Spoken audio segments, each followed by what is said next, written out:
Child, when you're out on your own, a million miles from home, feeling the weight of the world on your shoulders. Child, don't forget who you are, don't lose your head or your heart. I'll bet my life on your stars, you'll be dancing, dancing on the moon. I'll bet my life, you'll be dancing on the moon. मुझे उम्मीद है कि तुम त्योंग के साथ मेरी दोस्ती को खराब नहीं होने दोगे और इस बात को किसी से नहीं कहोगे। हाँ ठीक है जिमिन, मैं किसी को कुछ नहीं बताऊंगा। दूसरी तरफ जंगकुक की मॉम की तबीयत खराब हो जाती है। मॉम चलिए मैं आपको डॉक्टर के पास लेके चलता हूँ। नहीं बेटा मैं बिल्कुल ठीक हूँ, चलो मैं तुम्हारे लिए नाश्ता बना देती हूँ। इसकी कोई जरूरत नहीं है मॉम, मैं और जंगकुक बाहर जाके नाश्ता कर लेंगे। त्योंग देखो ना मॉम की तबीयत ठीक नहीं है, मैं उनको हॉस्पिटल लेके जाना चाहता हूँ। आज मैं स्कूल नहीं जाऊंगा। नहीं जंगकुक, तुम्हें छुट्टी करने की कोई जरूरत नहीं है। तुम्हें स्कूल छोड़ने के बाद मैं मॉम को लेके जाऊंगा और डॉक्टर से चेकअप करवा दूंगा। मॉम भी नहीं चाहेंगी कि तुम अपने स्कूल की छुट्टी करो, इसलिए चलो मेरे साथ, मैं तुम्हें पहले स्कूल छोड़ देता हूँ, उसके बाद मैं मॉम को डॉक्टर के पास लेके जाऊंगा। थोड़ी देर बाद त्योंग पूछते हैं, क्या बात है जंगकुक, तुम इतने उदास क्यों बैठे हो? बिना गाजर के ही तुम खरगोश लग रहे हो जंगकुक। क्या तुम्हें नाश्ता पसंद नहीं आया? नहीं ह्योंग, ऐसी बात नहीं है, मुझे तो बस मॉम की चिंता हो रही है। मैंने पहले कभी मॉम को ऐसे नहीं देखा है। शांत हो जाओ डियर, ये मत भूलो कि तुम्हारी मॉम अब मेरी भी मॉम है। मैं उनका हमेशा ख्याल रखूंगा। वैसे भी अब दूसरी बार मैं अपनी मॉम को खोना नहीं चाहता। स्कूल पहुंचने के बाद good morning Jin hyung, good morning Jungkook. Suga hyung अभी तक नहीं आए? पता नहीं आज उसको आने में लेट हो गया है। तभी वहाँ शुगा आते हैं लेकिन बिना बात करे चले जाते हैं। ये शुगा ह्योंग को क्या हो गया, इन्होंने बात भी नहीं करी और चले गए। रुकिए शुगा ह्योंग, क्या हुआ जंगकुक, आप इतनी जल्दी में कहाँ जा रहे हैं? तुम्हारा इससे कोई मतलब नहीं है। जेके सोचते हैं ह्योंग ऐसी बातें क्यों कर रहे हैं, शायद इसी वजह से क्योंकि एग्जाम पास आने वाले हैं। फिर कहते हैं ह्योंग, क्या जिमिन ने आपको कुछ बताया? स्कूल के बाद हम दोनों चलेंगे आपके लिए कॉफी मशीन खरीदने के लिए। मुझे कॉफी मशीन की जरूरत नहीं है और ना ही मुझे त्योंग के बारे में कुछ बताया है जिमिन ने। वो इस बारे में कोई बात ही नहीं करना चाहता। मुझसे अब तुम दोबारा मत पूछना कि त्योंग के बारे में मुझे कुछ पता चला है या नहीं। एक बात और सुन लो मेरी, दोबारा मेरे पास मत आना। शुगा ये कहकर चले जाते हैं। जेके बेचारे सोचते हैं शुगा ह्योंग को क्या हुआ है, वो मुझ पर इतना गुस्सा क्यों हो रहे हैं? क्या मैंने कोई गलत बात कह दी है? आज सबके सब इतना अजीब सा बिहेव क्यों कर रहे हैं मेरे साथ? दूर खड़े जिन ये सब कुछ देखते हैं और सोचते हैं कि शुगा को क्या हो गया है, वो जंगकुक के साथ ऐसा बिहेव क्यों कर रहा है। मुझे ऐसा लग रहा है कि शुगा हमसे कुछ छुपा रहा है। कुछ घंटों के बाद जिन शुगा के पास जाते हैं और कहते हैं तुम हमसे क्या छुपा रहे हो शुगा, बताओ मुझे। तो इसका मतलब कि तुमने नोटिस कर लिया। जिन, मुझे कुछ ऐसी बातें पता चली हैं त्योंग के बारे में जिन्हें सुनकर मैं खुद हैरान हो गया हूँ। तो तुमने ये सब बातें जंगकुक को क्यों नहीं बताई? क्योंकि मुझे ऐसा लगता है कि जिमिन ने जो कुछ भी मुझे बताया है वो सब झूठ है और इसलिए अब बारी तुम्हारी है। मेरे पास नामजुन का नंबर है, अब तुम जाकर त्योंग के बारे में पता करो नामजुन क्या कहता है। हमें इस बारे में पता लगाना होगा नामजुन और जिमिन की स्टोरी सेम है या नहीं। अगर नामजुन ने भी वही स्टोरी बताई जो जिमिन ने मुझे बताई है तो इसका मतलब कि जिमिन सच बोल रहा था और हम उसके बाद ही जंगकुक को सारी बातें बताएंगे। समझ गए तुम? हाँ शुगा, मैं तुम्हारी बातें समझ गया हूँ। दूसरी तरफ त्योंग अपनी मॉम को हॉस्पिटल लेके जाते हैं उनका चेकअप करवाने के लिए। डॉक्टर बताते हैं कि उनके सर पर काफी गहरी चोट आई है, ऐसा लगता है कि किसी ने उनके साथ मारपीट करी है। त्योंग कहते हैं डॉक्टर मुझे नहीं पता कि मॉम के साथ क्या हुआ है, लेकिन मैं इस बात का ध्यान रखूंगा कि उनको चोट कैसे लगी है। थोड़ी देर के बाद त्योंग अपनी मॉम से पूछते हैं मॉम आप ठीक हैं? हाँ त्योंग मैं बिल्कुल ठीक हूँ, तुम मेरी चिंता मत करो। मैं आपकी चिंता कैसे ना करूँ मॉम, क्योंकि मैं इस बात को जानता हूँ आपके सिर में जो चोट लगी है उसके जिम्मेदार कहीं ना कहीं मेरे डैड ही है। मुझे बताओ मॉम, आपके साथ डैड ने क्या किया है? मैंने तुम्हारे डैड को एक औरत के साथ देखा था।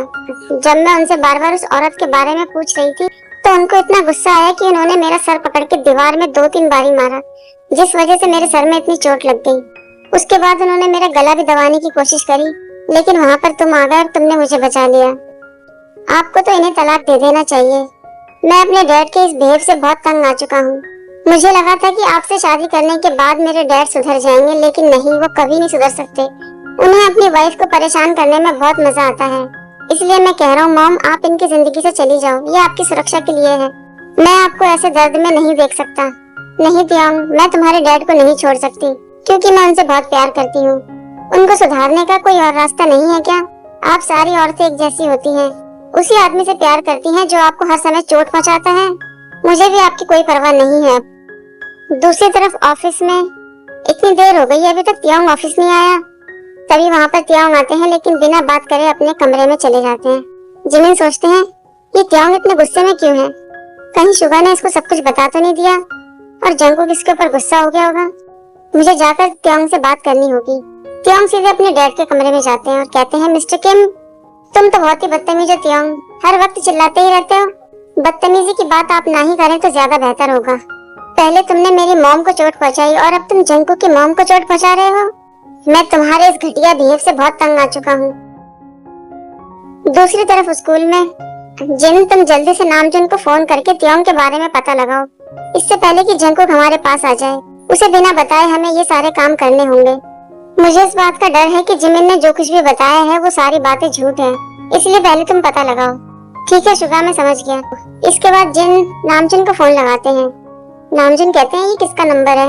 हेलो, कौन बोल रहा है? हेलो नामजुन, मैं जंगकुक का दोस्त बोल रहा हूँ, जिन। आरम सोचते हैं, जंगकुक का दोस्त, लेकिन इसको मेरा नंबर कहाँ से मिला? फिर कहते हैं, जिन क्या तुम मुझे बता सकते हो कि तुम्हें मेरा नंबर कहाँ से मिला है?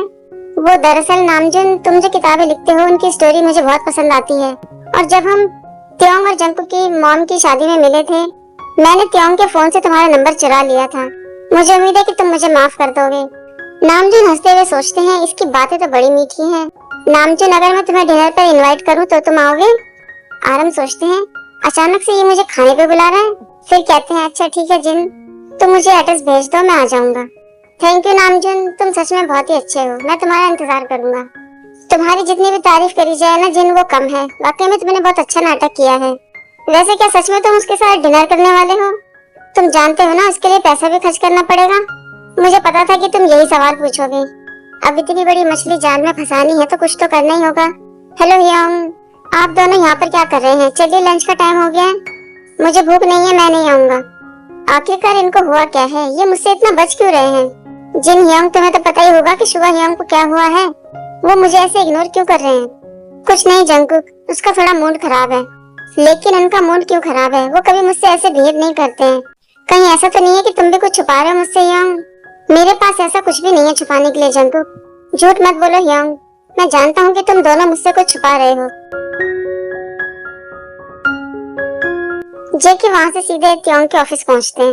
हियोंग, जंगकुक तुम यहाँ पर? क्या हुआ, तुम्हें मेरी याद आ रही थी क्या, इसलिए मुझे यहाँ मिलने के लिए आ गए? हाँ हियोंग, मुझे ऐसा लगता है कि मेरी उदासी सिर्फ तुम ही दूर कर सकते हो हियोंग। आज मैं अपना स्कूल छोड़ के आया हूँ, पूरा दिन तुम्हारे साथ ही रहना चाहता हूँ।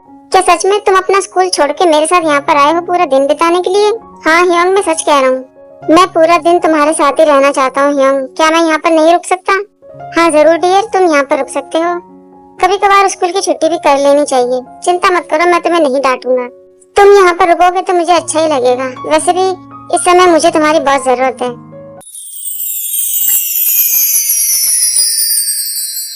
हे भगवान, ये दोनों ऑफिस में भी शुरू हो गए। वैसे जंगकुक, घर पे मैंने एक नर्स रखी है ताकि वो मॉम की देखभाल कर सके। Thank you hyung. दूसरी तरफ स्कूल में, शुगा तुमने जंगकुक को देखा है क्या? कितनी देर हो गई, वो मुझे नजर ही नहीं आया। नहीं, मैंने तो उसको नहीं देखा। ऐसा लगता है कि जंगकुक हमसे नाराज हो गया है, क्योंकि तुमने उसको 2 बार तो इग्नोर कर दिया। वो कोई बच्चा तो है नहीं जो वो कुछ कर लेगा अपने साथ, और वैसे भी उसके पास तियांग है। मुझे तो ऐसा लगता है कि वो तियांग के पास गया है मिलने के लिए। तुम्हें कैसे पता कि जंगकुक तियांग से मिलने गया है? बल्कि मुझे तो ऐसा लगता है कि वो हम दोनों से नफरत ना करने लग जाए। मैं सच कह रहा हूँ जिन, इस समय जंगकुक तियांग के साथ है और वो बिल्कुल ठीक होगा। और मैं ये भी जानता हूँ कि वो हमसे कभी नफरत नहीं कर सकता। अगर तुम मेरी बात नहीं मानते हो तो शर्त लगा लो मुझसे। नहीं थैंक यू, मुझे शर्त नहीं लगानी है। मैं तुम्हारी बातों पर विश्वास करता हूँ, क्योंकि तुम्हारी बातें ज्यादातर सही निकलती हैं। तो ठीक है, फिर अब तुम घर जाओ और अच्छे से तैयार होकर नामजुन से मिलने के लिए जाओ, ताकि नामजुन तुम्हें देखते ही सब कुछ बता दे। क्या तुम भूल गए हो शुगा, मैं वर्ल्ड का हैंडसम मैन हूँ। नामजुन तो मुझे देखता ही रह जाएगा। हाँ मैं जानता हूँ। चलो अब तुम जाओ, बहुत देर हो रही है। दूसरी तरफ ऑफिस में, आज तुम इतने उदास क्यों हो और इतने परेशान क्यों दिख रहे हो मुझे? वो दरअसल हियोंग, मेरे जो दोस्त है ना, वो दोनों ही मुझे इग्नोर कर रहे हैं। मुझसे कोई बात ही नहीं कर रहा। मैंने ऐसी क्या गलती कर दी है? और जंगकुक तुम बहुत ज्यादा चिंता करते हो।